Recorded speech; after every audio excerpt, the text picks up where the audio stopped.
Buongiorno, buongiorno, sempre in diretta dallo studio di Focus TG. Una rissa ieri a Venezia all'imbarcadero di San Marco. Uno straniero è stato additato come borseggiatore, aggredito, picchiato da turisti e sono intervenuti anche i gondolieri. Andiamo in diretta a Venezia da Ilaria Marchiori. A te Ilaria.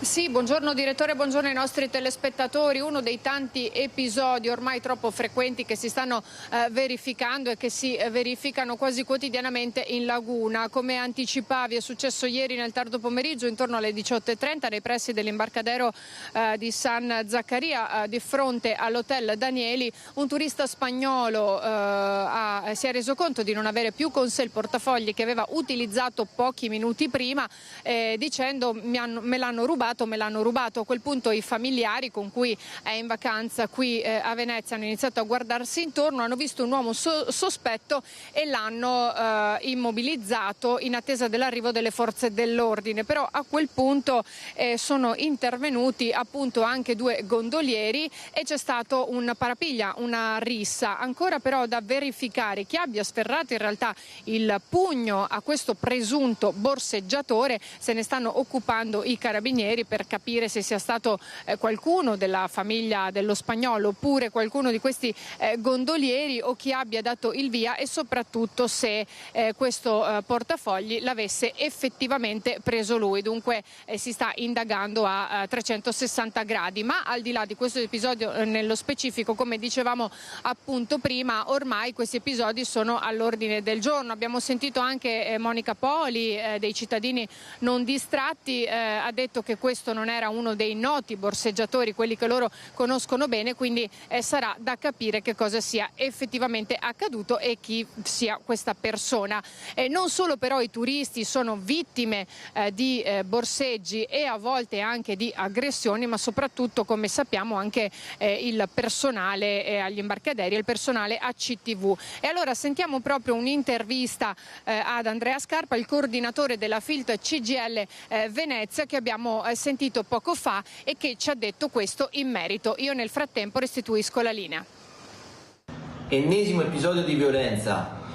Non solo utenti ma anche i lavoratori sempre più spesso vengono colpiti da questi episodi di aggressioni. Non è la prima volta che capita. Servono maggiori politiche di controllo e di prevenzione contro questi tipi di aggressione. Per noi della FILT la sicurezza è un punto fermo e non c'è merce di scambio che noi possiamo contrattare. Si intervenga subito con politiche che vadano a prevenire e a controllo maggiore per la sicurezza di utenti e lavoratori. E Monica Poli è stata protagonista di tanti interventi al grido di attenzione pickpocket. Attenzione pickpocket era stata anche aggredita qualche tempo fa. Sentiamo cosa aveva detto un mese fa. Sentiamo. Quello innocente e rassicurante di due giovani turiste che passeggiano come tante per Venezia. Ma a passo felpato, nella calca della Calle, una delle due si avvicina pericolosamente alla borsa della signora che le cammina davanti. Dai, provaci! Per fortuna della turista, quella vera, a vegliare sul suo portafoglio c'era Monica Poli, la celebre lady pickpocket dei cittadini non distratti.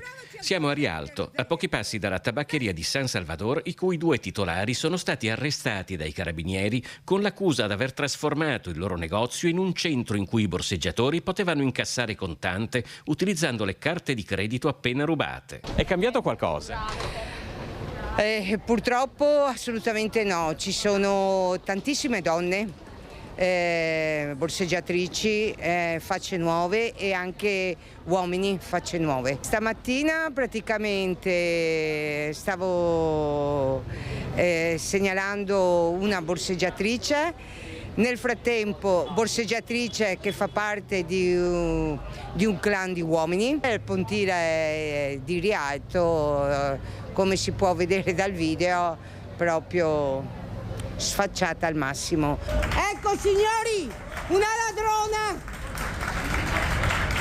sta cercando i suoi compari perché li ha persi. Monica Poli era stata aggredita con una stretta al collo proprio di fronte alla tabaccheria, oggi sottoposta a sequestro penale.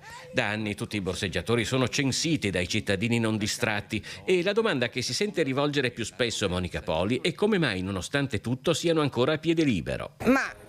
Signori miei, intanto applichiamo le leggi e soprattutto l'interpretazione della legge e non si valuta il caso singolo, ma ci vuole l'aggravante dell'organizzazione criminale, perché lo sappiamo noi e lo sapete anche voi. Tra chi passa e saluta Monica Poli c'è anche un veneziano doc come Giovanni Giusto, consigliere comunale, delegato alle tradizioni ed esperto di Venezia. La mia idea personale da cittadino sarebbe una reazione senza precedenti e far capire che qua il territorio è meglio evitarlo. Dobbiamo confidare in quella che è sicuramente l'organizzazione delle forze dell'ordine. Bisognerebbe permettere ai residenti di poter collaborare in forma decisa, forte. L'aspetto è quello innocente. Giovanni Giusto al microfono di Filippo Fois. Avete visto l'appello di Giusto, ha detto i cittadini dovrebbero intervenire, alla fine i cittadini si fanno giustizia da soli. Ancora cronaca, ce n'è molta anche oggi. Un cittadino moldavo è stato arrestato dai carabinieri di Vigo d'Arzere per aver tentato di entrare con violenza nella casa dell'ex moglie in zona Arcella a Padova in presenza della figlia minorenne. L'uomo è accusato di atti persecutori. La donna ha chiamato il 112 segnalando la presenza del marito che pretendeva di entrare in casa. Sul posto è intervenuta una pattuglia che ha visto sul balcone di casa la bambina in lacrime mentre il padre stava tentando di sfondare la porta di casa. L'uomo era già stato condannato lo scorso anno per maltrattamenti, da giorni stava cercando di entrare nuovamente nell'abitazione inveendo e minacciando l'ex moglie. La donna in grave stato di ansia e paura è stata portata in ospedale, il moldavo è stato arrestato, il giudice ha convalidato il provvedimento e ha disposto la misura del divieto di avvicinamento ai familiari con l'applicazione del braccialetto elettronico. E sempre siamo in questo caso a Bassano del Grappa, è stato arrestato un 38enne mentre si trovava in una sala slot, arrestato dai carabinieri. Evade dai domiciliari per andare a giocare alle slot, ma non sfugge al controllo dei carabinieri. Arrestato un pregiudicato di 38 anni che doveva scontare nella sua abitazione a Bassano una pena di 1 anno, 2 mesi e 20 giorni di reclusione per reati contro il patrimonio commessi nel 2018. I carabinieri della caserma di Via Emiliani, durante una verifica al suo domicilio, non l'hanno trovato in casa. È scattata la ricerca dell'uomo che si trovava poco distante in una sala slot in quartiere San Vito. Il 38enne è stato condotto negli uffici della compagnia Carabinieri di Bassano ed è stato dichiarato in stato di arresto, convalidato poi dal giudice. L'individuo è stato nuovamente accompagnato nella sua abitazione per il proseguo dell'espiazione della pena residua. Servizio di Vanessa Banzato, adesso andiamo in diretta a Padova, andiamo da Valentina Visentin con la parte tecnica di Cristian Rocche Allende, perché sarebbe in fin di vita il 17enne che è precipitato per motivi ancora da accertare dal balcone di un albergo a Corfù. A te Valentina. Sì, buongiorno direttore, sono ore cruciali per il 17enne padovano che l'altro ieri è ritornato in città con un volo sanitario per essere curato qui nella terapia intensiva dell'azienda ospedaliera di Padova. Il ragazzo 17enne era in vacanza a Corfù con alcuni amici quando è precipitato dal balcone del secondo piano della casa che avevano affittato. Sono ore cruciali perché le sue condizioni sono davvero molto gravi, molto esteso il trauma cerebrale a causa dell'impatto al suolo, e quindi i medici in queste ore stanno prendendo delle decisioni importanti. Le speranze sono appese un filo anche per i genitori che sono arrivati subito a Corfù dopo l'incidente, che hanno deciso poi di trasferire con un volo sanitario il ragazzo qui a Padova per poter ricevere le cure migliori, ma la situazione è davvero complicata, molto delicata. Tanto le autorità greche stanno cercando di ricostruire cosa è accaduto, anche se sembra essersi trattato veramente di una tragica fatalità. Il ragazzo era nel terrazzo di questo appartamento, era salito al piano superiore da alcune ragazze che avevano conosciuto nei giorni prima, e mentre era seduto sulla ringhiera sembra abbia perso l'equilibrio o sia scivolato e sia caduto dal secondo piano. Immediati i soccorsi chiamati dai suoi compagni con cui era in vacanza, è stato subito portato all'ospedale di Corfù, ma appunto il trauma alla testa era davvero importante. Quindi insomma attenderemo nelle prossime ore di sapere quali saranno le sue condizioni e ovviamente vi aggiorneremo in caso di novità. Da Padova è tutto, la linea può tornare allo studio. Grazie Valentina Visentini, a Cristiano Rocche. Allende, ancora la cronaca da Padova, un 45enne che è stato condannato per furto e ricettazione, arrestato dalla polizia dopo una fuga rocambolesca. Era ricercato per truffa, estorsione, furto e ricettazione. Doveva scontare ancora 3 anni e 3 mesi di cumulo pena. Per questo, quando i poliziotti lo hanno trovato mentre dormiva in macchina, ha tentato una fuga rocambolesca. Alla fine però un 45enne di Termini Imerese è stato arrestato. L'uomo ha anche tentato di investire un agente che lo voleva identificare dopo la chiamata al 113 di una donna, una 53enne romena, che aveva raccontato alla polizia di essere stata aggredita durante una lite con il convivente, che dopo era scappato rubandole la macchina. Il 45enne infatti è stato trovato poco lontano da via Piovese mentre dormiva nell'auto della donna. Alla vista degli agenti prima si è dimostrato collaborativo, poi con una mossa repentina è salita in macchina e ha tentato di investire il poliziotto per guadagnarsi la fuga. Dopo un breve inseguimento è stato bloccato in via Balestra mentre cercava di fuggire a piedi. Portato in questura è stato identificato e si è scoperta la lunga sfilza di precedenti e la condanna da finire di scontare. In casa, stipati nel garage, aveva anche dei condizionatori rubati. La merce è stata restituita ai proprietari. La 53enne convivente invece è stata denunciata per favoreggiamento e ricettazione. Oggi in regia Tony Esposito e Andrea Basso. Andiamo avanti con i controlli dei carabinieri in zona rossa a Vicenza. È stato arrestato un giovane per detenzione e spaccio di stupefacenti. Controlli nella zona rossa di Vicenza da parte dei carabinieri che in corso San Felice Fortunato hanno arrestato un cittadino tunisino colto in flagranza di reato per detenzione illecita di sostanza stupefacente. Il giovane, controllato a bordo di un'autovettura nell'ambito di un'attività di vigilanza, è stato trovato in possesso di 9 confezioni contenenti cocaina per un peso complessivo di oltre 3 grammi e della somma in contanti di 700 euro ritenuta a provento dell'attività illecita. Al termine delle formalità di rito, il soggetto è stato condotto presso le camere di sicurezza dove è stato trattenuto in attesa dell'udienza di convalida. La sostanza stupefacente e il denaro sono stati sequestrati. Il giallo è il giallo della morte di Alex Marangon, la tragedia di Vigor di cui parliamo da mesi. Sono arrivati a una svolta un po' nell'inchiesta gli esami tossicologici su appunto che sono stati i rilievi che sono stati fatti dalla scientifica. Il 25enne barista di Marcon risulta avere avuto nel sangue tracce di droga, in particolare di ayahuasca e cocaina. Un mix di droghe che gli ha procurato una crisi psicotica fatale. Le prime verità su quella maledetta sera, quando dopo un rito sciamanico Alex Marangon, 25 anni, è scomparso nel nulla.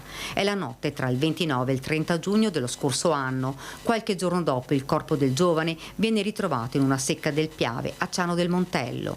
Ad oltre un anno dalla morte del 25enne sono arrivati i tanto attesi esiti degli esami tossicologici. Il ragazzo, che sarebbe caduto dalla terrazza dell'abbazia di Vidor, aveva nel sangue un mix di droghe, alcune assunte nell'immediatezza di quella sera, altre nei giorni precedenti. Fra queste sono emerse nel sangue tracce delle piante con le quali viene preparata la ayahuasca, una droga illegale in Italia che dà un effetto psicotropo e allucinogeno. A provocare un esito dirompente anche l'assunzione, da quello che sarebbe emerso, di cocaina e di altre sostanze. Dunque la prima risposta è arrivata. Quella sera la ayahuasca era presente. Gli esiti di questi esami sono già arrivati in procura. Questi risultati aprono altri scenari. Chi avrebbe dato ad Alex quel mix di droghe? Probabilmente l'effetto causato al giovane è stato più grave che agli altri partecipanti, proprio per l'assunzione anche della cocaina. Alex quella notte, dopo aver preso un cocktail di stupefacenti, è entrato in uno stato di alterazione mentale, tale forse da sconvolgergli la percezione della realtà. Ora sarà la procura a dover decidere i prossimi passi. È rimasto aperto intanto il fascicolo per omicidio volontario. Sarà da capire se l'organizzatore Andrea Zuin e i curanderi saranno considerati responsabili della presenza degli stupefacenti durante il rito sciamanico. Fino ad ora avevano dichiarato che la ayahuasca non era stata fatta circolare quella notte. Ora la verità è venuta a galla, una verità che lascia aperta ancora molte domande.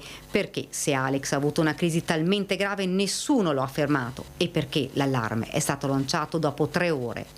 A queste domande difficilmente si troverà una risposta. Servizio di Daniela Sizia, ovviamente la famiglia ha commentato questa notizia, vediamo il titolo del Gazzettino, vedete in rosso, la famiglia ora si scopra chi portò le sostanze nell'abbazia.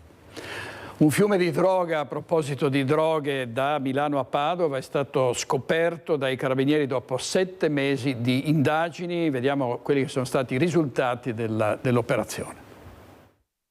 Una lunga indagine dei carabinieri di Abano Terme e alla fine ben 13 misure cautelari emesse dal GIP di Padova, destinatari italiani, tunisini e senegalesi, accusati di aver organizzato un'ingente attività di spaccio di sostanze stupefacenti.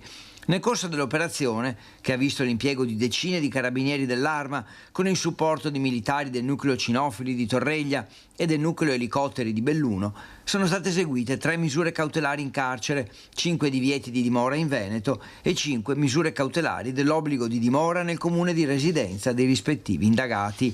Inoltre sono state eseguite 18 perquisizioni domiciliari nelle province di Padova, Milano e Firenze. Siamo riusciti con questa attività di indagine proprio a ricostruire questo canale di approvvigionamento che era essenzialmente a Milano, e questo stupefacente veniva proprio portato qui nel Padovano e poi smissato in particolar modo nella zona delle Terme Euganee, nei comuni di Due Carrare, Battaglia Terme e Pernumia. Sono un po' i comuni, diciamo, principali, ma si è esteso poi anche in altri comuni come Monselice, Bagnoli di Sopra, Conselve, Cartura e altri comuni qui vicini. L'indagine è iniziata a maggio 2024, quando una pattuglia di Abano Terme aveva denunciato 2 nordafricani irregolari in Italia, poiché trovati in possesso di 10 dosi di cocaina e denaro in contanti. Da lì l'arresto di un corriere italiano incensurato e in possesso di 1 chilo di cocaina e 2,5 kg di hashish per rifornire la bassa padovana.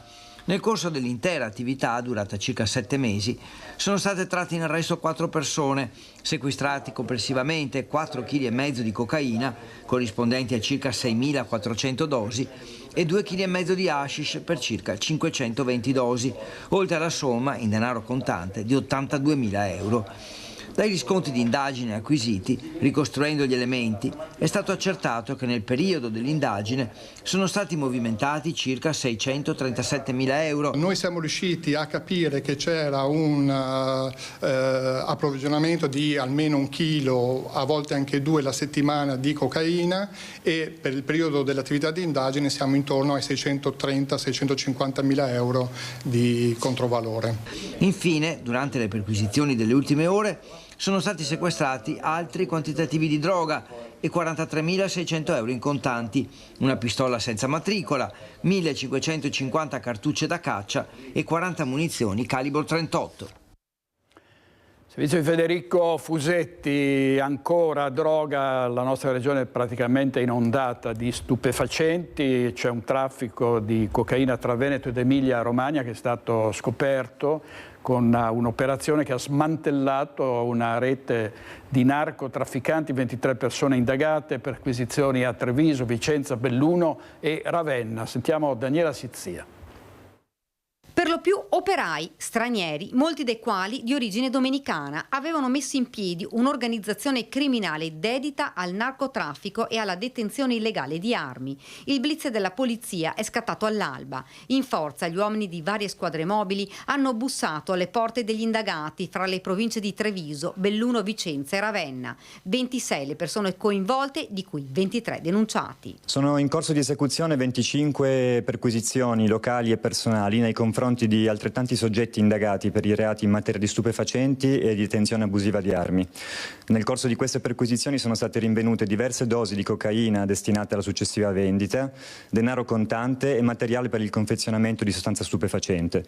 Inoltre sono state arrestate 2 persone in flagranza di reato. Si tratta di un 52enne cubano e un 40enne dominicano residenti a Treviso e Belluno. 3 le ordinanze di custodia cautelare in carcere messe su ordine della procura, un dominicano 40enne ritenuto elemento di spicco del gruppo criminale e altri 2 connazionali sudamericani di 44 e 24 anni, anch'essi destinatari di misura cautelare in carcere ma attualmente irreperibili. Altre 8 persone dovranno invece sottoporsi ad interrogatorio. Durante le perquisizioni un indagato è fuggito ma è stato bloccato dalla polizia dopo 1 chilometro. L'indagine avviata nel giugno 2023 ha permesso di ricostruire una rete ben organizzata composta da 15 cittadini dominicani, 4 italiani, 2 marocchini, un cubano e un ecuadoregno, di età compresa tra i 24 e i 53 anni. L'operazione denominata Focus 23 è scattata quando la polizia ha attenzionato una Ford Focus che quasi quotidianamente viaggiava tra Treviso e Ravenna. Come gestivano questa attività? La gestivano principalmente trasportando sostanza stupefacente del tipo cocaina su delle autovetture munite di doppio fondo fra le province interessate, vendendole poi a soggetti che a loro volta si occupavano dello spaccio al dettaglio. Il gruppo aveva contatti con esponenti del narcotraffico all'estero. In un caso vi era stato il tentativo di approvvigionarsi un grande quantitativo di cocaina dalla Spagna, bloccato poi dalle autorità locali. Nel corso delle perquisizioni sono state sequestrate diverse dosi di cocaina, 100 grammi tra hashish e marijuana, materiale da confezionamento ed oltre 30.000 euro in contanti. La droga sequestrata era occultata in barattoli, garage e ripostigli. Un carico intercettato dalla polizia conteneva 1,5 kg di cocaina, una cifra che va moltiplicata per oltre un anno di traffici illegali. Una vasta rete smantellata, ma le indagini sono tutt'altro che concluse. E la polizia a Padova ha scoperto un deposito di droga all'interno di un appartamento. 10 kg di cocaina, 30 di hashish e 64.000 euro in contanti, un vero e proprio deposito di droga che sul mercato avrebbe fruttato almeno 1,5 milioni di euro. In manette è finito, arrestato dalla polizia, un marocchino di 37 anni, incensurato e regolare in Italia, che ufficialmente lavorava part-time in un'azienda della provincia. L'uomo aveva 2 case, una macchina costosa e questo ha insospettito gli agenti che hanno fatto scattare le indagini che poi hanno portato alla scoperta del deposito di stupefacente. Oggi molti automobilisti si dirigeranno per il weekend verso Cortina d'Ampezzo, ma diciamo subito che la Lemagna, la strada statale 51, sarà aperta fino alle 21 e poi verrà nuovamente chiusa nel tratto tra Tai di Cadore e Cortina d'Ampezzo in seguito alle colate, ai detriti, alle frane che ci sono state soprattutto in questa zona. Andiamo a San Vito di Cadore da Fabio Fioravanti con il nostro operatore Stefano Bozzi. A te Fabio. Quella che vedete è Croda Marcora, siamo a San Vito di Cadore, è il luogo da cui è partita la frana. Siamo con il vice sindaco appunto di San Vito che ci faceva notare come la gente fraintende guardando la montagna qual è il luogo della frana. Certo, molti pensano che sia... Guardando, io penso che Stefano Bozzi, chiedo se si vede il campanile, Stefano, perché il campanile serve come riferimento visivo su ciò che la gente pensa sbagliato. Certo, la frana non è quella chiazza bianca che si vede, no? Più chiara della roccia a destra del campanile, ma è quasi sulla cima della montagna. Quindi... E dove ci sono le nuvole? Sì, a sinistra di quella nuvoletta lì, su in cima a sinistra, siamo sui 3.000 metri abbondante. Ecco, lì è partita la frana. Perché appunto è facile sbagliare. Siamo davanti al municipio di San Vito di Cadore, davanti sopra la strada statale 51 di Alemagna, che ricordiamo attraversa il comune di San Vito, e circa 4 km, 4 km e mezzo è il luogo invece dove c'è stata la frana e dove hanno dovuto interrompere la strada che da oggi si apre la sera per un'ora in più, rimane aperta fino alle 21. Il vice sindaco ci spiegava che in realtà per chi lavora è un'ora importante. Certo, è importante perché alle 8, come era prima, insomma, ci sembrava un po' troppo presto, visto anche il periodo, no, turistico, e quindi l'apertura delle attività produttive e dei negozi, per cui la gente, molte persone che lavorano a Cortina e che abitano a San Vito e gli altri paesi della Valle del Boite, chiudendo magari alle 8, hanno più tempo a disposizione per recarsi, tornare a casa dopo la giornata di lavoro senza compiere, no, il giro lunghissimo attraverso il passo Tre Croci per raggiungere i paesi del centro Cadore. Naturalmente perché quella viabilità alternativa che esiste, che è una strada silvopastorale sulla destra a Boite, non è percorribile da tutti naturalmente, ma solo è consentito a mezzi di soccorso, alle forze dell'ordine e anche alle cosiddette navette che sono autorizzate a trasportare le persone, però con un numero naturalmente esiguo di persone, insomma. Per cui l'ora in più è molto importante che ci sia di apertura. Come dicevamo, siamo, appunto, lo sta inquadrando Stefano, siamo sulla strada 51 in un momento di traffico abbastanza tranquillo. Prima che ci collegassimo c'erano molte più automobili. E d'altronde siamo in un venerdì, quindi siamo a ridosso di un weekend, la gente si porta in Cadore appunto per il sabato e la domenica. In questo momento, dal punto di vista viabilistico, le cose come si può dire che vadano? Vanno benissimo, come diceva, siamo a venerdì quindi di luglio, e quindi chiaramente, anzi auspichiamo che ci sia anche un po' di traffico, vuol dire che i turisti... Le frane, le chiusure hanno preoccupato e allontanato la gente, i turisti? Ma non abbiamo sentori di questo tipo, insomma, dovremmo vedere poi effettivamente i numeri, insomma, perché fare una valutazione adesso mi sembra troppo presto, insomma. Sicuramente magari qualcuno sarà spaventato, anche perché tante volte ci sono state notizie non proprio precise, no? Che si sono accavallate, del tipo Cortina che era isolata, frane in continuazione, cosa che non... Riapre martedì, non riapre martedì? Esattamente, cioè un accavallarsi di notizie, insomma, molto spesso non corrispondenti alla realtà. Noi siamo soddisfatti attualmente perché anche se gli eventi sono eventi importanti, perché le frane sono state importanti e i detriti arrivati sulla statale, sulla ciclabile fino giù al Boite è tanta roba, come si dice, tanto materiale, ma i lavori che sono immediatamente stati attivati e messi in opera hanno garantito immediatamente lo sgombero, e anche tutt'oggi la strada è perfettamente libera. I mezzi stanno lavorando a monte per approntare i primi valli e le prime scogliere per evitare che eventualmente altre colate possano andare sulla strada, insomma. Ringraziamo il vice sindaco per la disponibilità, grazie per la linea qui da San Vito di Cadore, linea allo studio. Grazie a te Fabio Fioravanti con Stefano Bozzi per la parte tecnica. E sono ore di apprensione sulle Dolomiti, dove sono in corso le ricerche di una turista sessantenne della Malesia dispersa da ieri pomeriggio sulla Croda del Becco. La donna era partita in escursione con un'amica dal lago di Braies in Alto Adige, raggiungendo insieme il rifugio Biella. Da lì avevano deciso di proseguire lungo il sentiero che porta alla Croda del Becco, un itinerario facile e molto frequentato. A metà percorso una delle due, ormai stanca, ha deciso di tornare indietro, l'altra ha continuato da sola. Intorno alle 16 però l'amica riceve due messaggi preoccupanti, la donna si è smarrita e chiede aiuto, scatta l'allarme, alle 18 decolla l'elicottero del SUAM di Pieve di Cadore che sorvola la zona senza successo. A terra si attivano le squadre del soccorso alpino di Cortina, Alta Pusteria e San Vigilio. Le ricerche si intensificano con il calare della notte, però insomma stanno continuando anche in questo momento, ma di questa donna ancora nessuna notizia.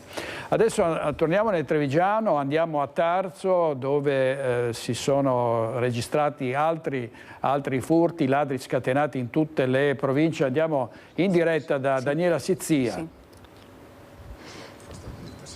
Sì, direttore, buongiorno. Siamo proprio nella casa dove i 4 nordafricani sono riusciti ad entrare. Sono con il sindaco di Tarso, Gianangelo Boff. Sindaco, buongiorno. Hanno fatto irruzione qua, fra l'altro la terza volta, poi vi racconteremo bene tutta la vicenda, e hanno lasciato un disastro.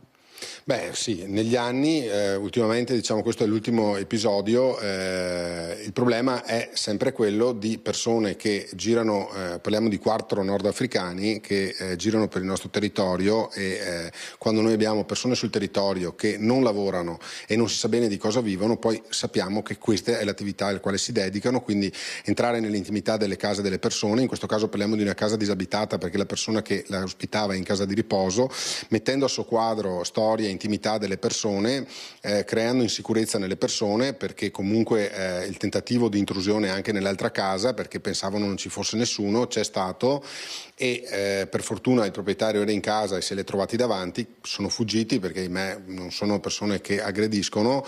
Confidiamo comunque nel grande lavoro che stanno facendo i carabinieri di Cison di Valmarino con il maresciallo Orru, perché hanno intensificato i controlli sul territorio e stanno già seguendo anche delle piste per cui queste persone sicuramente si spera possono essere catturate. Sindaco, questa è una banda, la chiamano la banda del mattino perché entrano soprattutto la mattina? Ma secondo me, a vista nel tempo, quei furti che abbiamo avuto, secondo me accadono nel momento in cui loro passano, vedono che magari la casa secondo loro è disabitata, non c'è nessuno perché la gente è al lavoro, tentano l'intrusione, poi se vedono che si accorgono che c'è qualcuno prendono e scappano, e in realtà tentano di entrare dove non c'è nessuno per raccattare soldi o oro che trovano e poi se ne vanno. Ovviamente questo crea un disagio nella popolazione. Per il momento abbiamo avuto 2 episodi, però ovviamente il territorio poi anche degli altri comuni è interessato dallo stesso fenomeno, per cui Lei lanciava un appello ai cittadini.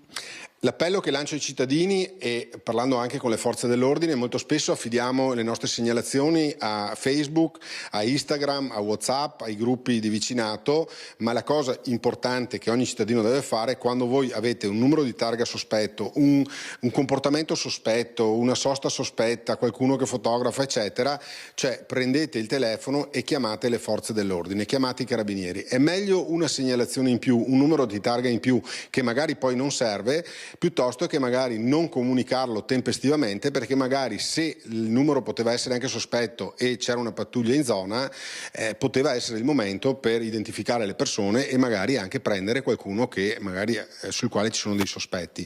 Per cui importante per tutti è segnalare alle forze dell'ordine. Chiamate i carabinieri, chiamate la polizia, ma avvisate sempre le forze dell'ordine. Ecco, sindaco, so che deve scappare, quindi le faccio un'ultima domanda velocissima. Lei diceva, insomma, e anche il cittadino, il proprietario che adesso è a rabbia, oltre che ovviamente lo spavento di essersi ritrovati faccia a faccia, ci diceva: così non possiamo più andare avanti, la situazione davvero è difficilissima, entrano, vengono catturati, però poi escono, vengono fatti uscire dopo poco. Beh, il problema va risolto a monte, nel senso che persone che vengono nel nostro paese, che sono ospiti nel nostro paese, che non hanno nulla da fare, nulla facenti e che bivaccano per le strade a spacciare droga piuttosto che a non si sa bene cosa fare, devono tornare a casa loro, o addirittura non devono proprio entrare nel nostro paese, perché ovviamente noi siamo accoglienti, noi abbiamo anche una comunità di stranieri qui nel mio paese, tutta gente che lavora, che dà il proprio contributo anche per la comunità. Chi non ha nulla da fare nel nostro paese e gironzola per le strade e viene preso nel spacciare, primo, chi delinque deve rimanere in galera, e chi è qui per delinquere deve tornare a casa sua, non deve rimanere nel nostro paese. Io ringrazio il sindaco, sappiamo deve scappare. Noi mentre stavamo parlando vi abbiamo fatto proprio vedere che cosa hanno fatto i ladri con guardate qua il disastro, cassetti a soqquadro, questo è tutta l'orologio buttato così, guardate che disastro, cioè hanno violato quello che ci diceva proprio la loro intimità, l'intimità di queste persone. Qui c'era una signora che adesso è in casa di riposo, queste sono le sue cose, i suoi affetti, gli affetti dei proprietari che abitano vicino perché è la suocera. È davvero, dice il proprietario, una cosa che non si riesce neanche a pensare. Fra l'altro non è che ci siano valori, però quello che hanno lasciato lo state vedendo. Io adesso con Tommaso Migot, direttore, scendo perché vi faccio vedere l'ultima cosa che è proprio la vetrata rotta, le porte scardinate completamente perché questi 4 nordafricani erano armati di piede di porco e ci dicevano probabilmente di una mazza e hanno rotto, vi faccio vedere la porta qui e poi la vetrata perché hanno tentato di entrare appunto nella casa del signore. Guardate qui la porta. Con Tommaso Micotti vi faccio vedere, guardate qui la porta è stata scardinata, si vede già benissimo e la vetrata addirittura è stata rotta con probabilmente una mazza o, ci diceva il proprietario, un piede di porco. Vi faccio vedere la vetrata dove sono entrati, poi sono fuggiti, direttore, da qua lungo questo campo sono andati verso il cimitero. Vi faccio vedere la vetrata, direttore, prima di restituire la linea, per farvi vedere anche che oltre ai problemi di quello che loro fanno all'interno delle case ci sono anche i danni. Guardate la vetrata, che disastro, è stata completamente rotta. Loro qua stavano entrando ed è qua che il proprietario li ha trovati e si è trovato proprio faccia a faccia con loro. Direttore, la rabbia, ci diceva il proprietario, basta, noi così non possiamo andare avanti, questa è la terza volta che fanno irruzione in casa nostra, qualcosa si deve fare, ma deve cambiare tutto, ci diceva il proprietario. Adesso noi proviamo a riavvicinarlo perché ovviamente potete capire è sconvolto e ci dice qualcosa bisogna fare, bisogna cambiarlo attraverso la politica. Direttore, qui da Tarso è tutto, io ti restituisco la linea. Grazie molte Daniela Sizia, Tommaso Migot per la parte tecnica. Avete visto ancora una volta il trauma di una famiglia, è un continuo riferire da parte nostra di furti nelle abitazioni in tutte le nostre province, si chiedono interventi drastici da parte della politica. Gianangelo Boff sa perfettamente qual è la situazione perché è sindaco di Tarso e anche parlamentare della Lega e il centrodestra ma anche il centrosinistra si stanno prodigando a quanto sembra per fare in modo che i territori siano più capillarmente controllati dalle forze dell'ordine, perché non basta la videosorveglianza di cui ha parlato a Venezia qualche mese fa, annunciando proprio un rafforzamento della videosorveglianza il ministro degli interni Matteo Piantedosi. Vediamo i controlli di vicinato perché alla fine i cittadini si cercano di fare da soli, si attende l'ok della prefettura e poi inizieranno questi controlli di vicinato, ma prima dei controlli di vicinato vediamo l'ondata di furti che è stata registrata proprio nel territorio comunale di Tezze sul Brenta. Praticamente ieri mattina 3 persone sono entrate dentro un'abitazione, c'erano a casa 2 ragazzi che ha preso parecchia paura e ha scassinato un po' il cancello esterno e il portone d'interno e si è entrato in camera. La ragazza si è messa a urlare e praticamente per fortuna si scappa via. Siamo a Tezze sul Brenta, nella frazione di Belvedere, presa di mira dai ladri un'abitazione in pieno giorno alle 8:30 del mattino, mentre i padroni di casa stavano dormendo, ma è soltanto l'ultimo caso in ordine di tempo. Gli altri si sono verificati nei giorni scorsi in quartiere Concordia a Tezze capoluogo e in via Molino a Granella. Una nuova ondata di furti dopo quella che si era registrata in autunno, quando l'intera area tra Tezze, Cartigliano e Nove era stata teatro di moltissimi colpi ai danni soprattutto di abitazioni. La gente ovviamente è preoccupata. Sui social si moltiplicano i racconti delle vittime, gli avvertimenti e le segnalazioni. Insomma, siamo un po' preoccupati tutti quanti perché non ti sa mai come. Di solito viene da notte, però adesso viene da giorno, viene tutti gli orari, no. C'è preoccupazione? Un po' di preoccupazione, sì. Cosa si dice qui tra la gente? Ma dobbiamo passare parola un po' con tutti e cerchiamo di stare attenti. Noi che abbiamo dei cagnolini, chissà che a manco si abbaia e te aperte. I cittadini tentano di proteggere le abitazioni, mentre il comune cerca di far fronte alla situazione con un progetto di implementazione delle telecamere di videosorveglianza del territorio e incrementando anche i servizi di controllo da parte degli agenti della polizia locale. Ma non solo, l'amministrazione del sindaco Luigi Pellanda è in attesa dell'ok della prefettura di Vicenza per far partire il controllo di vicinato. Ecco, e proprio sui controlli di vicinato vediamo anche questo secondo servizio. Via Bachelet, ma anche quartiere Concordia e via Molino a Granella. Tese sul Brenta nel mirino dei ladri, ancora una volta bersaglio della criminalità. Ancora il suo paese nel mirino dei ladri. Sì, anch'io ho avuto le notizie che lei appunto adesso riferiva, in via Bachelet a Belvedere, in quartiere Concordia a Tese, in via Molino a Granella. Io ho preso contatti con il comando dei carabinieri di Rosà, i quali mi hanno assicurato la presenza e la sorveglianza. Ma l'amministrazione del sindaco Luigi Pellanda ha avviato anche l'iter per l'istituzione dei controlli di vicinato. Ancora poche le adesioni di cittadini pronti a diventare volontari. Il primo quartiere ad organizzare il gruppo è proprio il quartiere Concordia, tra quelli visitati dai topi d'appartamento. Ci sono state delle persone che hanno dato la loro adesione e per questo motivo abbiamo mandato un paio di mesi fa alla prefettura la richiesta di attivazione di questo controllo di vicinato. Anche nelle altre frazioni che non abbiamo ancora avuto adesioni da parte dei cittadini rivolgo un appello perché si facciano avanti, perché come lo stiamo istituendo qui in quartiere Concordia lo vorremmo fare anche nelle altre frazioni del nostro comune. Si attende dunque l'autorizzazione della prefettura per far partire i controlli. Anche gli agenti della polizia locale si sono organizzati con dei servizi aggiuntivi serali di pattugliamento del territorio. Si sente di fare un appello ai suoi cittadini?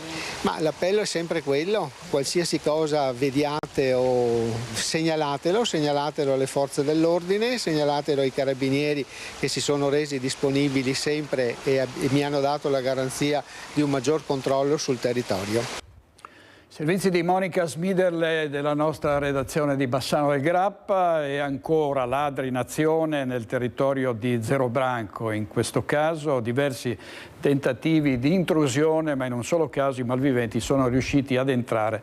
Ora stanno per essere identificati dai carabinieri grazie alla fitta rete di telecamere presenti nella zona ed è davvero sconvolgente la frequenza di questi reati. Si fanno le zone rosse nelle città e poi si lascia che i ladri possano colpire indisturbati in tutte le nostre province. Vediamo Zerobranco.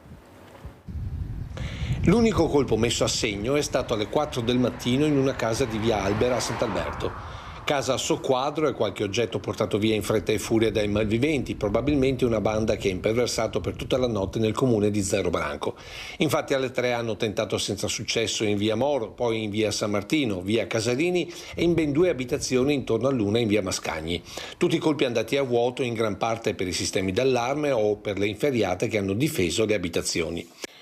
Ladri che però stanno per essere identificati dai carabinieri grazie alla fitta rete di telecamere presenti in tutto il territorio, risultato del progetto Sicurezza di Zerobranco. I cittadini di una via o una piazza acquistano un occhio elettronico e il comune provvede all'installazione oltre che a tutte le pratiche per la privacy. Le immagini arrivano negli uffici della polizia locale che registra 24 ore su 24 quello che accade nel territorio. Un vero e proprio investimento per tutti. Un progetto che dopo 6 anni ha già dato dei risultati. Sì, ormai siamo quasi a 100 telecamere in tutto il territorio comunale e ci sono delle zone che sono effettivamente molto controllate, ma soprattutto questi filmati, queste immagini sono utilissimi per le forze dell'ordine. Anche di recente, purtroppo a seguito di alcune truffe agli anziani, grazie ai sistemi di videosorveglianza i carabinieri sono riusciti a individuare i colpevoli e ad arrestarli. Oltre alle telecamere a Zerobranco è attivo anche il controllo di vicinato, ma per evitare brutte sorprese l'appello del sindaco è prevenire. Evitare il più possibile i soliti consigli di lasciare le finestre aperte, di lasciare le porte aperte, se c'è l'allarme accendetelo, cercate di essere più attenti e più accorti possibile, purtroppo, ma al contempo anche però di aderire alle forme di controllo diffuso come quelle del controllo di vicinato, perché sono utilissime. Anche nelle settimane scorse ci sono stati altri episodi, grazie al controllo di vicinato i carabinieri hanno avuto gli elementi necessari per procedere con le indagini e quindi per provare ad arrivare direttamente ai colpevoli. È arrivato il servizio era di Lucio Zanato, è arrivato il nulla osta per il funerale di Gaia De Gaulle, la quindicenne morta martedì pomeriggio a Cesana Beach, travolta da un masso sul quale si stava arrampicando. La magistratura ha dunque concluso gli accertamenti finiti nel fascicolo d'indagine aperto per omicidio colposo, per ora senza indagati. La cerimonia funebre si svolgerà lunedì mattina alle 10 nella chiesa arcipretale di Lentiai di Borgo Valbelluna, da dove proseguirà per la cremazione. La famiglia ha reso noto che chi vorrà portare il proprio saluto a Gaia potrà farlo alla casa funeraria Gerisio di Belluno domani e domenica dalle 9 alle 12 e dalle 15 alle 18. Una tragedia sfiorata a Susegara, dove un'autobotte è piombata nel cortile di una casa. All'interno c'era un anziano.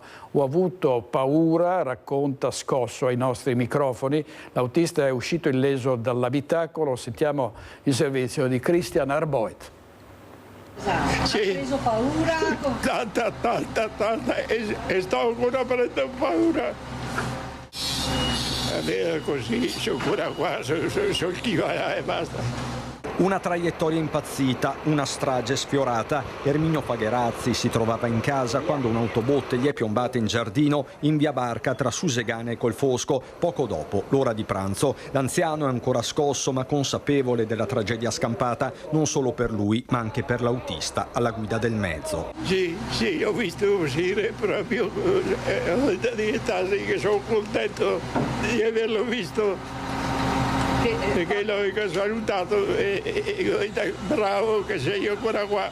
A tirare un sospiro di sollievo c'è pure il signor Fabrizio, figlio di Erminio e residente in casa con altri familiari, subito accorsi dopo la notizia dello schianto. Da parte nostra feriti non ce ne sono, buona parte eravamo già al lavoro, eravamo fuori, quindi siamo tornati una volta che i vicini di casa ci hanno avvisato dell'accaduto proprio in tempo reale. Sembrava il terremoto, hanno raccontato altri residenti. Di certo il botto è stato potentissimo e avvertito a centinaia di metri di distanza. Resta da capire il perché di questa fuoriuscita, se un malore o una distrazione. Con operatori del SUEM e vigili del fuoco sono intervenuti anche gli uomini della polizia locale del Coneglianese. Trasportava vino e ancora quasi tutta la parte del carico è uscita, si è sversata appunto nel piazzale e diciamo attorno al giardino di casa.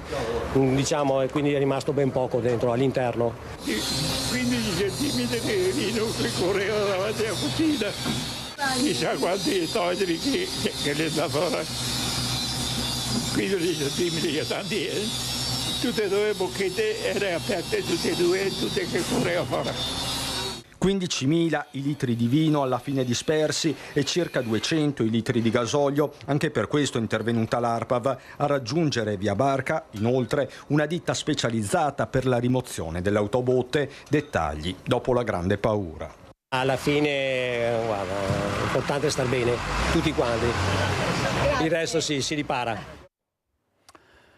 Ancora cronaca, le aziende che venivano spolpate, finanziamenti pubblici percepiti illecitamente erano gli obiettivi di un'associazione per delinquere smantellata dalla Guardia di Finanza di Treviso con a capo un imprenditore padovano, Lina Paronetto. Truffe su finanziamenti pubblici e associazione per delinquere finalizzata alla bancarotta fraudolenta e all'autoriciclaggio. Sono 11 i soggetti denunciati dalla Guardia di Finanza di Treviso, che ha posto agli arresti domiciliari un imprenditore padovano ritenuto essere al centro del più ampio ingranaggio. L'imprenditore acquisiva società allo scopo di spolparle e condurle al fallimento. Con i beni che incamerava replicava il meccanismo. Non solo, definendosi un business angel di aziende in difficoltà, è riuscito a far rientrare nel suo giro d'affari occulto sussulto 2 aziende trevigiane attraverso le quali ha ottenuto da Simest, società del gruppo Cassa Depositi e Prestiti, finanziamenti pubblici per 1.700.000 euro che sulla carta dovevano servire all'internazionalizzazione delle imprese stesse. Ed è sull'erogazione di questi fondi che la Finanza ha dato al via all'indagine. Nel corso del controllo i finanzieri hanno riscontrato che i lavoratori dipendenti di queste società in realtà non sono mai andati all'estero, non hanno mai partecipato a delle fiere o degli eventi pubblici per pubblicizzare appunto le attività svolte dalla società, e la documentazione che è stata esibita a Simest per ottenere la patrimonializzazione, finanziamenti finalizzati alla patrimonializzazione dell'azienda, in realtà era falsa. Le 2 società sono state poste in liquidazione giudiziale e dai fascicoli di indagine sul loro fallimento sono emersi ulteriori elementi. È stato accertato che i fondi pubblici sono stati poi successivamente distratti e utilizzati per acquisire delle ulteriori società che magari in quel momento dal punto di vista commerciale non navigavano in buone acque, ma avevano una patrimonializzazione importante, avevano degli asset rilevanti che potevano essere utilizzati dal sodalizio criminale per remunerare la propria condotta illecita e per acquisire successivamente ulteriori società e proseguire il disegno criminoso. Oltre 1.600.000 euro sono stati distratti dal patrimonio di 6 società.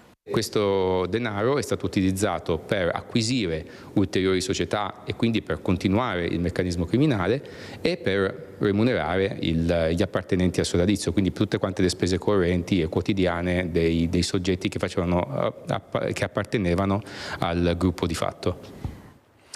Si faceva chiamare business angel, all'angelo degli affari, gli affari propri, diciamo. È stata istituita dal 1° luglio dal prefetto di Vicenza la zona rossa della città. Il primo cittadino, Giacomo Possamai, traccia un primo bilancio e dice: bene, ma serve la presenza e l'attenzione nei quartieri. 2 settimane di zona rossa e si traccia un bilancio dei controlli effettuati nelle aree calde che insistono attorno alla stazione. Controlli che proseguono da parte delle forze dell'ordine, ma l'appello che il primo cittadino rivolge al ministro Piantedosi riguarda la carenza di personale e le risorse da destinare ai comuni in tema di sicurezza.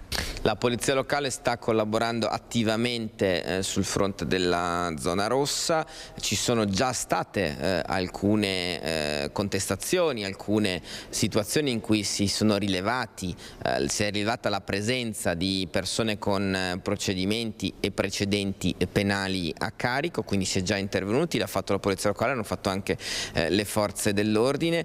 Il tema per noi cruciale è che l'attenzione non si rivolga solo alla zona rossa, ma anche nelle zone intorno. Come abbiamo detto tante volte, serve una presenza forte da parte di Polizia di Stato, Carabinieri, Guardia di Finanza, quindi servono più forze, più uomini. Il rischio è di concentrare tutta l'attenzione sulla zona rossa e di non dedicare un'attenzione sufficiente al resto dei quartieri. I controlli nella zona della stazione del Quadrilatero ci sono sempre stati, oggi sono rafforzati, i controlli, i risultati li danno sempre, è importante però l'attenzione all'intera città. Bene i controlli potenziati in zona rossa, asserisce il primo cittadino che allarga il cerchio affinché non si distolga l'attenzione dal resto della città. Sicuramente non basta, nel senso che c'è bisogno di una presenza costante. Le zone rosse per definizione durano qualche settimana, questo durerà fino a settembre, e poi non possono essere prorogate nella stessa zona, quindi in questo senso c'è bisogno di una presenza costante, di un aiuto da parte dello Stato nel tutelare la città.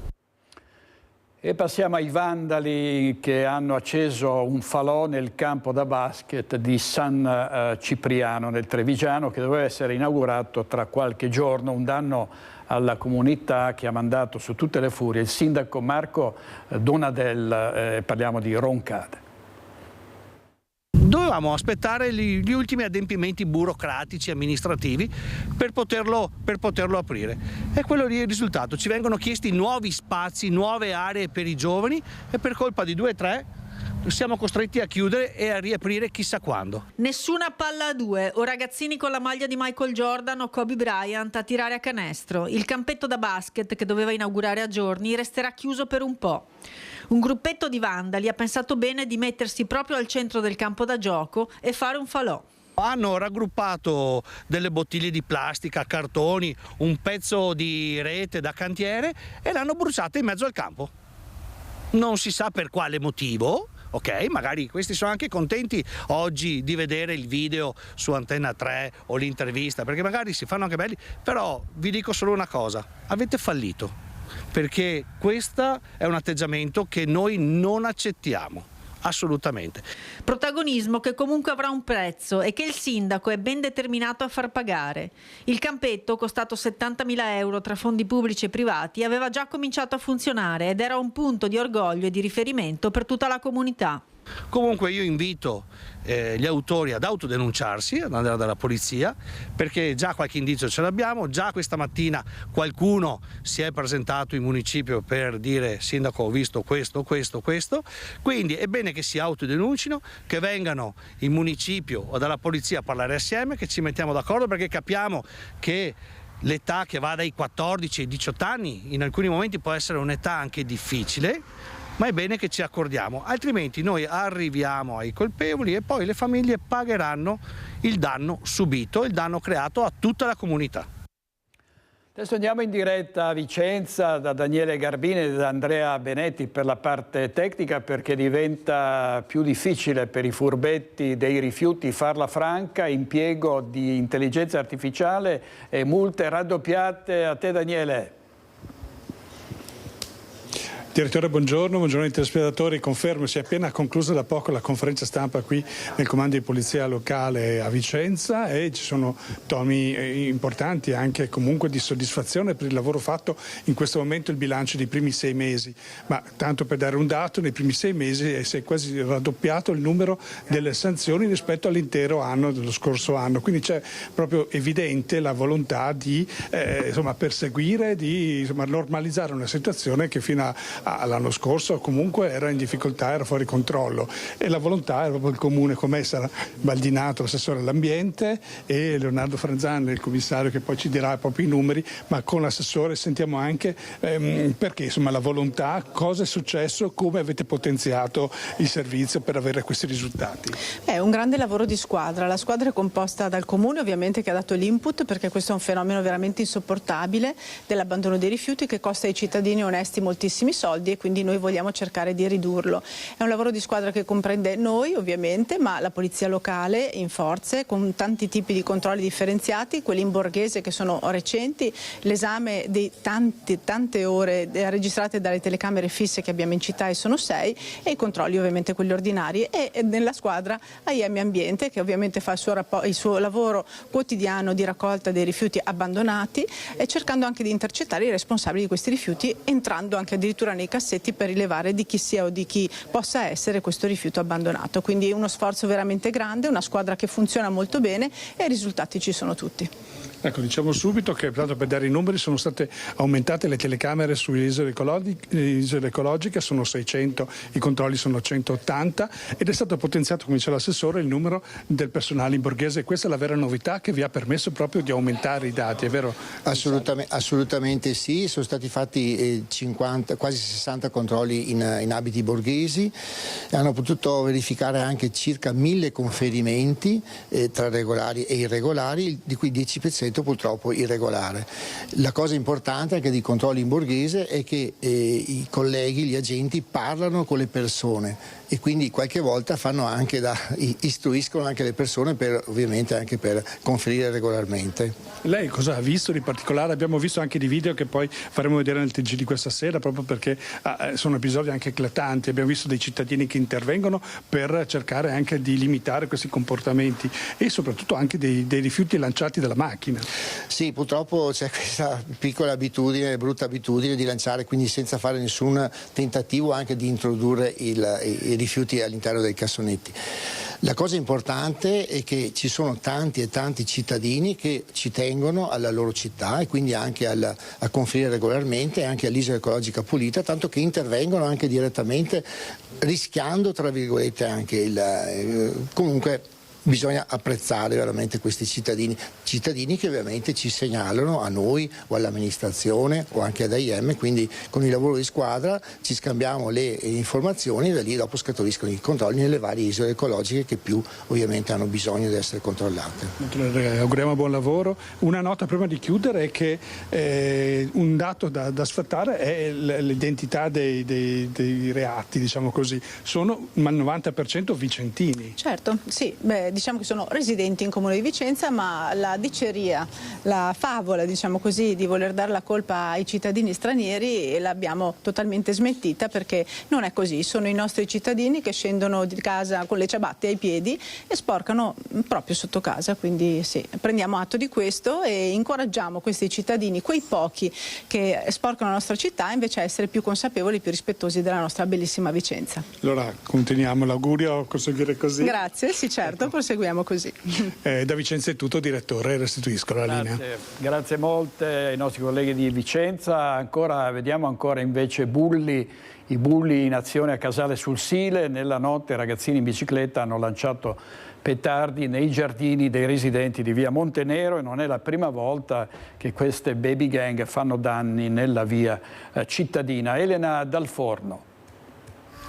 Questo è il petardo che mi sono trovato davanti casa a luna di notte, dopo aver ripreso dei ragazzini verso 00:15 per aver visto proprio loro che tiravano dei petardi più grandi dentro a case di quelle davanti a me, insomma. Una serata decisamente movimentata, quella di un comprensorio residenziale di via Montenero a Casale sul Sile, che si è ritrovata a fare i conti con le ennesime bravate di un gruppo di ragazzini che prima ha staccato il quadro elettrico delle abitazioni e poi ha lanciato petardi a caso dentro i giardini che venivano loro a tiro. Penso che abbiano tirato giù come bravata gli interruttori di tutti quanti, di tutto il condominio e li ho visti fuori che tiravano questi petardi dentro alle case altrui, insomma. E poi li ho ripresi, mi hanno anche un po' presi in giro e ovviamente poi ho detto andate a casa sbarbati, giustamente gliel'ho detto, insomma. E niente, tutto qua. Poi alla fine mi hanno aspettato e verso l'una, quindi sono tornati dopo 3/4 d'ora, sono tornati e mi hanno tirato davanti a casa questo petardo grande. Il botto è stato molto forte, quello senza ombra di dubbio. Ragazzini che a Casale girano di notte e sui quali ci si pone qualche domanda. Secondo me erano delle medie, perché le biciclette erano più grandi di loro. E vedere bambini, proprio perché sono bambini ancora, a luna di notte in giro, mi pare molto strano. Soprattutto perché ho capito tutto, però i genitori, alla fine... Qualche giorno fa altri giovanissimi ubriachi avevano lasciato le loro tracce corporee in via Kennedy e al parco di giorno molti si divertono a zigzagare e a impennare in bicicletta tra le famiglie con bambini. Ma ad ottobre scorso un anziano aveva addirittura avuto un danno uditivo per lo scoppio di un petardo ravvicinato. Che succede a Casale? Che succede a Casale? Esatto, cosa succede a Casale? Non so. Dobbiamo ristabilire un po' l'ordine perché non è giusto che... Ci troviamo veramente a questo punto. Una volta mia nonna lasciava anche la chiave fuori dalla casa, alla fine sono 25 anni fa, mia nonna lasciava le chiavi fuori dalla porta perché noi nipoti potevamo entrare senza problemi, potessimo entrare senza problemi. E consoliamoci con una bella storia, con un lieto fine a Mogliano Veneto. Mi hanno detto che l'hanno trovato lì in quel momento e quindi non sapevano esattamente cosa fare e lo consegnavano a noi. L'oggetto in questione era un portafoglio in una storia che per una volta racconta la meglio gioventù, in questo caso moglianese. Nello specifico 3 ragazzine quindicenni che vanno a prendersi un gelato e per terra vedono quello che sembra un pacchettino, tanto era gonfio di documenti e soprattutto denaro. Il portafoglio lo raccolgono e senza pensarci un attimo non solo non lo aprono, cosa che avrebbe fatto chiunque per curiosità e per capire chi fosse il proprietario, ma lo consegnano subito al gestore della gelateria. E niente, allora siamo andati alla caserma dei Carabinieri, abbiamo denunciato il fatto. Solo lì si scopre che oltre ai documenti ci sono 2.500 euro in contanti. Il tutto pare sia già stato riconsegnato al legittimo proprietario per una vicenda non solo a lieto fine, ma ad esempio per tanti coetanei delle 3 ragazze che hanno ricevuto i complimenti del sindaco a nome di tutta Mogliano. Oggi che si parla sempre di più di indifferenza, di un mondo giovanile senza valori, questo gesto invece si dimostra all'opposto. È un bellissimo esempio di 3 ragazze che hanno recuperato questo portafoglio e l'hanno portato ai Carabinieri, quindi io le ringrazio a nome della città e li aspetto qui per ringraziare di persona. E se da un lato sono attesi in municipio, dall'altra parte della piazza ci sono pronti i gelati per loro, ma anche per il proprietario del portafoglio. Volevo lanciare un piccolo appello al proprietario che è ritornato in possesso dei suoi averi, di essere grato verso queste giovani ragazze, perché insomma non è una cosa da poco e anche che non succede tutti i giorni che dei ragazzi giovani abbiano queste idee, insomma queste iniziative, quindi un incontro potrebbe essere una bella cosa, magari davanti a un gelato, visto che siamo anche che quello lo offre lei. Certo, sicuramente. Servizio di Lucio Zanato, andiamo in pubblicità, ma state con noi perché vedremo lo scontro durissimo ieri sera tra gli ospiti del centrodestra a Focus. A tra poco.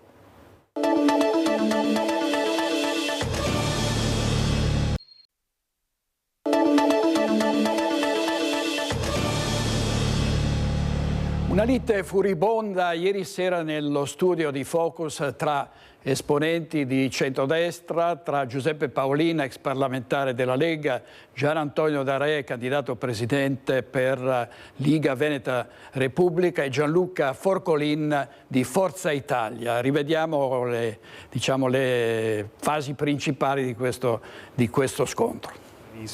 E lo ricordo ai telespettatori, c'è una credine personale ancora dal 2010 e comunque la battuta, stiamo parlando tutti di ex leghisti, ne abbiamo uno D'Arè e anche Forcolin, quindi c'è anche questo fattore che va ad aggiungersi sul gossip. Per quale motivo sono ex leghisti? Per quale motivo? Paolin, per quale motivo? Perché siamo stati espulsi? E tu sei stato uno di quelli che ha alzato, quindi stai zitto su sta cosa. No, io parlo quanto il direttore mi dà la possibilità. Io sto parlando, io mi sono permesso di fare una battuta e sto indicando che chi sta criticando sono tutti ex leghisti. Io non ho criticato nessuno, però quando parli di ex leghisti tu hai criticato fino a ieri e adesso che hai trovato qualcuno che ti candida, allora stai parlando. Guarda, non avevo qualcuno che mi candida, ne ho più di uno che mi candida, credimi. Auguri Presidente. Auguri. Magari sarà il tuo. Sei stato il mio assistente parlamentare, caro, perché io ti ho messo, stai buono. Complimenti D'Arè, complimenti, e ti conosco molto bene proprio per questo. Certo. So quante storie hai raccontato, proprio perché ho fatto anche il tuo assistente. Io le racconto sempre, grazie, perché grazie a D'Arè sei stato presidente di Pasubio Energia, grazie a D'Arè. Quindi se vuoi ti faccio tutto l'elenco. Complimenti D'Arè. E io ti posso dire che Gobbo ha fatto la tua fortuna, Giampaolo Gobbo, se no D'Arè starebbe ancora lavando macchine a San Beneviano. Tony D'Arè, ancora l'attività di lavamacchine. Sei vergognoso, Antonio, sei vergognoso. Hai lavorato con sei vergognoso. Io ho lavorato e non mi devo vergognare di niente. Il lavamacchine è un mestiere come tanti, mi ha permesso di avere una vita. Io ho lavorato anch'io e non mi devo vergognare come te, che sei veramente un sordido, sai. Sì. Perché ho fatto l'assistente parlamentare, mi vanto e sono stato sicuramente anche meglio di te. I tuoi risultati parlano chiaro. I miei risultati parlano chiaro, anche i vostri parlano chiaro dopo che sono andato via. Vostri, soprattutto nelle percentuali. Tu sei responsabile di tanti disastri e di tante fandonie che hai raccontato. Le fandonie, no, ho detto le verità che adesso emergono tutte.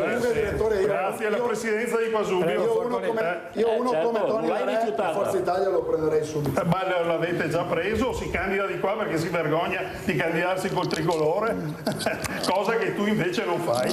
Tu il tricolore lo sbandi. Voi parlate di tricolore con Vannacci e siete là che usate l'inno di Mameli. Fino a 10 anni fa eravate quelli che mettevate le mani in tasca. Ma cosa dici, Betty? Almeno stai zitto. No, stai zitto. 10 anni fa chi andava Scusa, 10 anni fa chi andava a Pontida col tricolore veniva bombardato. Oggi andate e cantate l'inno di Mameli. Ma di cosa stai dicendo? Non insegnarmi la storia della Lega non insegnarlo a me, perché mi arrabbio. Sei arrivato ieri con la spesa pane, Gianluca. La spesa pane? Sì, cioè sono arrivato molto prima di te in Lega. Ti ho visto arrivare, conosco la tua storia. Mi sono sempre guadagnato il voto, a differenza tua. Sono diventato sindaco. No, scusa, perché conosco la tua storia. È andato via dalla Lega nel 92. Ti sei già dimenticato? Io sono diventato sindaco 2 volte a Musile con i voti di Forcolin e sono arrivato primo alle regionali 2015 con il nome Forcolin, non con Beppe Paolini. Io ho fatto solo una battuta e ho detto che chi sta criticando oggi la Lega sono tutti ex leghisti. Volete consultarmi questo? No. Cioè, volete dire che non è vero? Su temi reali. Gianluca, Su temi reali. Un ex leghista? Su temi reali. No. C'è un problema della sanità o lo nascondiamo perché c'è il governo Zaia da coprire? Lo affronteremo, gli ex leghisti che criticano la Lega, sono un po' tutti ma la critica si può fare? Ma stai zitto, io parlo, dai, io parlo, ma come parlo? Sei vergognoso. Tu sei vergognoso che nel 92 te ne sei andato dalla Lega Nord per approdare in quella che è adesso la Liga Veneta Repubblica e sei rientrato dopo 5 anni. Stai zitto, perché se vuoi la storia te la faccio tutta. Sei il nuovo che avanza. Sono il nuovo, tu invece sei il vecchio che avanza. La faccia degli alleati. Se sei andato a Roma a fare il parlamentare perché il segretario D'Aretti ha messo nelle liste e io invece sono rimasto a fare il segretario. Hai raccontato balle anche quella volta. Sei stato male, sei andato giù a Roma grazie a Tony D'Aretti, quindi non dire niente perché ti ho messo io nelle liste e io sono rimasto sul territorio. Stai facendo una figura proprio di merda. Certo. Insomma, diciamo che siamo andati sopra le righe ieri sera, un confronto durissimo. Intanto il centro-sinistra ha scelto il candidato che sarà Giovanni Manildo, che ieri ha incontrato gli studenti a Padova. Vediamo. La Regione deve assolutamente dare di più sul tema delle borse di studio, sul tema della garanzia dei trasporti. Abbiamo toccato oggi il tema dei trasporti, si è auspicato da più parti il tema del biglietto unico, se ne parla tantissimo, ma ritengo che sia uno dei temi importanti per garantire una maggiore libertà di movimento, non soltanto dei giovani ma di tutti, affrontare questo tema. Parte dall'Università di Padova e dai giovani la maratona elettorale del candidato presidente del centro-sinistra Giovanni Manildo, che da qui alle prossime settimane incontrerà anche imprenditori e amministratori locali. Una campagna, la definisce il diretto interessato, casa per casa, azienda per azienda. Nella città del Santo, quindi, la prima uscita ufficiale dell'ex sindaco di Treviso, che nel presentarsi utilizza un aggettivo più di altri. Moderato è una persona che ha delle idee ben salde, ha anche una tenacia e uno spirito forte per perseguirle, ma ha un atteggiamento di ascolto e di dialogo anche su idee diverse dalle proprie e non parte da preconcetti o pregiudizi. Per me questo vuol dire essere moderato e penso che sia un punto di forza all'interno della coalizione anche per parlare al Veneto. Ma un conto è parlare ai veneti, un altro il dialogo interno tra le forze della coalizione. Su questo Manildo rivendica mani libere e lo fa anche guardando a una possibile giunta. Non ho ricevuto limiti, Ho ribadito dall'inizio la mia autonomia decisionale ascoltando tutti, quindi il tema di una futura squadra sarà legato alla competenza, legato alla valorizzazione del percorso fatto, quindi non ho ricevuto vincoli o imposizioni, siamo proprio costruttivi in modo positivo. Costruttivo anche il confronto con Azione, prevale la fiducia su un imminente apparentamento che strizza l'occhio in maniera evidente proprio all'elettorato moderato. È una questione che dovremo definire proprio nei prossimi giorni, io mi auguro che ci possa essere questa adesione, naturalmente sono adesioni di carattere programmatico, si decide da che parte stare, se si ha una visione comune, se si hanno dei programmi comuni. Sono confidente che si possa ulteriormente allargare la nostra coalizione. Allora c'è anche la prima polemica a sollevarla il presidente dell'ESU di Padova che ha in gestione gli spazi della mensa universitaria. Eravamo all'oscuro, ha detto, della conferenza stampa di Giovanni Manildo. Siamo davanti a un precedente deprecabile e ad un pessimo esempio di utilizzo distorto degli spazi destinati al diritto allo studio universitario, sono le parole di Giuseppe Maschera. Nella serata di ieri lo staff di Manildo ha spiegato il malinteso, siamo arrivati passando dall'interno e i giornalisti ci sono venuti incontro, ma il punto stampa era previsto solamente all'esterno, hanno specificato scusandosi con l'ente. Una notizia che è sulla prima pagina del Corriere della Sera, ma su tutti i giornali, una notizia di oggi, Open Arms, la procura contro la soluzione di Salvini, ricorso diretto in Cassazione, Salvini risponde non si rassegnano ma non mi preoccupo. E sulle regionali Matteo Salvini è intervenuto ieri dicendo che bisogna fare in fretta, il centrodestra deve trovare il candidato e lo troverà nel giro di pochi giorni. Intanto la presenza del generale Vannacci alla Bifrangi di Mussolente per un evento privato è diventato un caso politico. Vannacci arriva nel Bassanese e scoppia subito il caso politico. Anzi no, perché la presenza in zona del vice segretario federale della Lega, Roberto Vannacci, che venerdì sarà a Mussolente per un evento privato, ha fatto esplodere una bolla di sapone di polemiche e accuse che farebbero intravedere qualche crepa fra le varie anime della Lega sull'asse pedemontano. In breve, Vannacci andrà a fare visita a Francesco Biasion alla Bifrangi per un incontro del tutto privato che dovrebbe partire da una fetta di soppressa e un bicchiere di vino per andare a parare chissà dove nell'ambito di un'amicizia personale e consolidata. La visita però è diventata motivo di scontro e imbarazzo all'interno della Lega fra accuse di segretezza e qualche muso lungo che per i ben informati sarebbero più che altro un sintomo di mal di pancia tutto leghista e tutto a ridosso del corso della Brenta.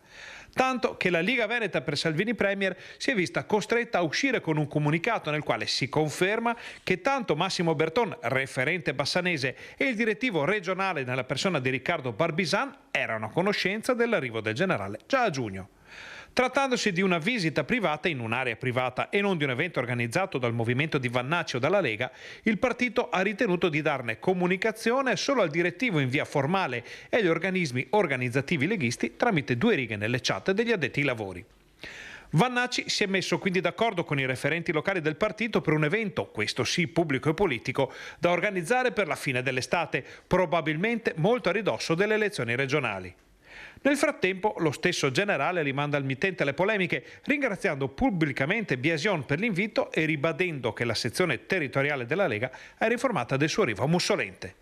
Vannacci infine conferma l'evento pubblico di settembre e dice che non ci sono frizioni con la Lega, soprattutto in Veneto. I veneti, ribadisce il generale, mi adorano e la Lega mi invita sempre con gioia e piacere. Insomma, non si sa ancora quando si voterà per le regionali, soprattutto non si sa ancora chi si voterà per le regionali, ma i motori sono già caldissimi, ne vedremo delle belle. Servizio di Ferdinando Garabello, non c'è dubbio, ne vedremo delle belle da qui alle elezioni. Intanto la Lega torna ad alzare la voce a Padova contro il centro culturale di Via Turazza, che è considerato un centro di preghiera mascherato, e c'è anche un messaggio al sindaco Sergio Giordani.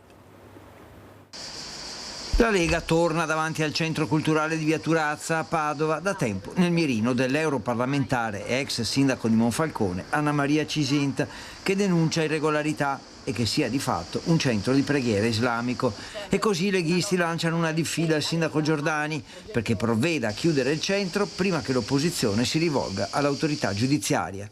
In assenza dell'intesa, io mi domando con quali regole di ingaggio oggi si possa dire che può essere professata in maniera collettiva all'interno di una moschea dove si predica spesso l'odio per l'Occidente, come si possa accettare la predicazione. Paura, disturbo della quiete, litigi, tensioni e disagi per i cittadini residenti. Questo denunciano i leghisti: rispettare la destinazione d'uso commerciale dell'immobile e tutelare i cittadini. Il diritto di culto deve soggiacere alle disposizioni di legge, la decisione del Consiglio di Stato, e per la Lega il piano regolatore è una disposizione di legge. Non abbiamo nulla ovviamente contro la libertà di religione, ma questa è una questione di sicurezza, di legalità e di identità. Ci sono diverse situazioni su Padova per cui abbiamo riscontrato delle irregolarità di carattere urbanistico, igienico-sanitario e di convivenza pacifica con i cittadini. Svegliare un po' il lassismo e l'omissione dell'amministrazione padovana, che non vuole vedere le irregolarità urbanistiche che ci sono, non vuole vedere quello che si maschera dietro a dei comitati culturali, e quindi ringraziamo per aver messo la lente di ingrandimento su un problema di un territorio, un problema che è urbanistico ma anche di viver civile. Tutte vicende che condizionano, dicono gli esperti, poi il voto degli elettori, e vediamo anche quali potrebbero essere i contraccolpi di una crisi che potrebbe essere determinata, una crisi grave, stando alle previsioni, dai dazi che ha annunciato il presidente americano Donald Trump. Buongiorno da Bassano del Grappa, sono all'interno di un'azienda manifatturiera metalmeccanica di Nove con Lorena Piazza, che è la titolare di questa azienda e soprattutto presidente del mandamento di Bassano di Up Industria. Parliamo di dazi anche per questo settore merceologico. Presidente, che aria tira tra di voi? Beh, diciamo che gli imprenditori sono sicuramente un po' in attesa, c'è incertezza, c'è un clima di preoccupazione per questi dazi posti dagli USA. Non c'è ancora un'effettiva, convinzione che entreranno in vigore il 1° di agosto al 30%, come è stato scritto nella lettera del presidente Trump. Quindi possiamo dire che siete prudenti, restate in attesa alla finestra? Restiamo ancora in attesa alla finestra, siamo ancora molto speranzosi che l'impatto di questo nuovo, di questi dazi possa essere il meno impattante possibile, anche se sappiamo che ci saranno e avranno un impatto importante soprattutto per determinati comparti, il metalmeccanico, il manifatturiero, saranno quelli che avranno più un'incidenza. Questo ci viene dai dati che sono stati fatti dalla Camera di Commercio, dove si prevede che ci sia un 20% di esportazioni in meno verso gli Stati Uniti. Questo comporta circa un 470 milioni di euro di fatturato in meno verso questo paese, che non sono cifre da poco. Molto importanti anche perché il comparto bassanese e vicentino esporta molto, anche le piccole e medie imprese esportano negli Stati Uniti. Ecco, le merci, lo abbiamo già sentito in altri settori, in quello agroalimentari, potrebbero prendere direzioni diverse. Esatto, questa è un'altra preoccupazione molto importante, perché i dazi avranno sicuramente un effetto non solo sulla metalmeccanica, e il manifatturiero, ma l'effetto sarà molto più ampio, andrà a colpire anche quelle imprese che non lavorano direttamente con gli Stati Uniti, perché questi dazi che sono stati, palesati, avranno un'influenza molto alta anche in Cina. La Cina ha già dei problemi interni suoi per l'assorbimento dei suoi prodotti, ma non solo, tutto quel materiale, quei prodotti in più che avrà, cercherà di portarli nel mercato europeo. Portarli nel mercato europeo vuol dire portare via lavoro alle aziende europee, perché loro sicuramente producono a delle a dei prezzi e a delle condizioni che noi in Europa non possiamo mantenere, soprattutto solo per quanto riguarda il discorso della sostenibilità, che noi lavoriamo con molti, diciamo così, più lacci e lacciuoli che servono a tutelare comunque i lavoratori, e questo insomma comporta dei costi nel prodotto. Ecco, i politici a livello europeo e ovviamente anche statunitense stanno discutendo, trattando. Voi da industriali cosa chiedete? Beh, noi come piccole e medie imprese abbiamo bisogno di stabilità e di regole chiare, quindi ci aspettiamo che l'Europa faccia il suo lavoro, tratti ancora una volta, visto che il dialogo è ancora aperto con gli Stati Uniti, e riesca a ottenere magari qualche agevolazione in più rispetto ai dazi paventati. Insomma.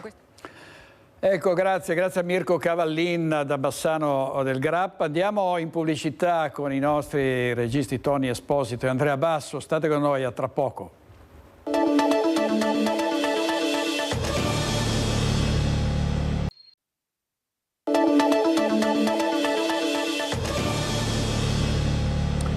Ora in diretta con Focus TG, parliamo di animali domestici, continuano gli arrivi nei canili, anche forse ancora più durante l'estate. Ora c'è una nuova emergenza, sentiamo Federico Fusetti. Nonostante il caldo rovente di luglio, al canile di Presina continuano gli arrivi di animali da ospitare. Sono già 120 quelli presenti. Arrivano soprattutto cani di grossa taglia, presi da persone che non li sanno poi gestire, facendoli spesso diventare aggressivi. Ci sono poi i cani dei cosiddetti casi sociali, cioè di persone che si riempiono di cani o che devono portarli al canile per motivi di salute o per lo sfratto o per la separazione dal coniuge. Ma ora c'è una nuova emergenza. Oggi il vero problema incredibile è costituito dai gatti. I gatti stanno facendo ormai il sorpasso sui cani. Arrivano troppi gatti e contro i gatti c'è solo una battaglia da fare: la sterilizzazione. E i numeri crescono. In 20 anni sono stati accolti nel rifugio San Francesco 6.000 cani, il 90% dei quali poi adottati. Altra svolta, la legge del giugno 2025 che stabilisce 2 principi nuovi. La prima: d'ora in poi non saranno più delle cose, delle res, come si diceva una volta, ma saranno degli esseri senzienti. E quindi chi li maltratta verrà punito non per quello che fa soffrire nei confronti di terzi, ma proprio perché fa soffrire l'animale. In secondo luogo, le pene sono state di gran lunga aumentate. A chi abbandona un cane lungo la strada, ad esempio, viene anche ritirata la patente.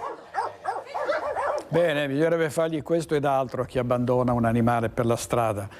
E chiudiamo con un grande evento a Trieste, un mito della musica, Robbie Williams. È stata una serata da ricordare per 28.000 fan che hanno assistito al suo concerto allo stadio Rocco a Trieste. L'attesa sta per finire quando i fan arrivati da ogni angolo d'Europa si accalcano ai cancelli dello stadio dedicato al Paron. Il Rocco sembra il Maracanã, ma non per una partita di calcio, bensì per lo spettacolo del più grande intrattenitore di folle su scala globale. Ci si stringe sul prato, pronti a scatenarsi tra cori e balli sfrenati. Poi, finalmente, arriva lui. Robbie Williams atterra sul palco in tenuta spaziale per la nuova hit Rocket e i 28.000 spettatori vanno letteralmente in visibilio.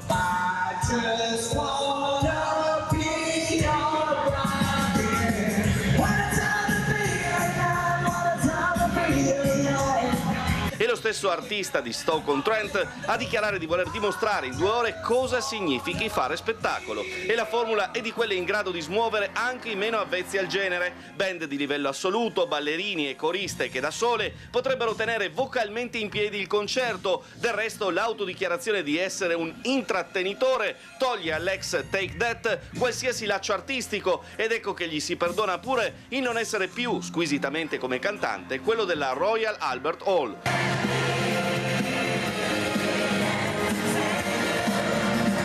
in sintesi con quella capacità magnetica di coinvolgere quello spirito guascone nel riuscire ad allacciare un rapporto con il pubblico e tutta la sarabanda alle spalle, sostanzialmente vale tutto, pure inserire in mezzo a pezzi suoi che hanno fatto la storia come Angel una serie di cover a tutto spiano, ed ecco che i più âgés riscoprono la potenza di Bon Jovi, i più giovani si balla, si urla e via andare.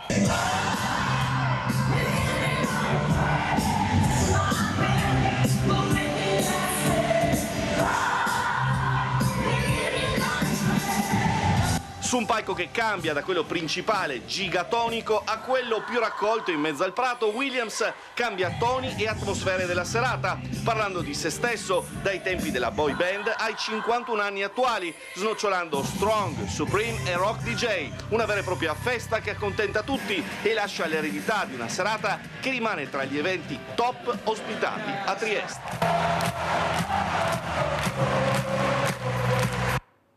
Servizio di Marco Stabile, che è il capo della nostra redazione di Trieste. Gli ospiti di stasera a Focus, saremo in diretta alle 21:15. Paolo Benvenu, Mirko Casteller, Giuseppe Montuori, Stefano Trubian, Francesco Vianello, Gianluca Zanotti e Massimo Venturato. È tutto per oggi, grazie e buon proseguimento per i nostri programmi. Arrivederci. Buona giornata.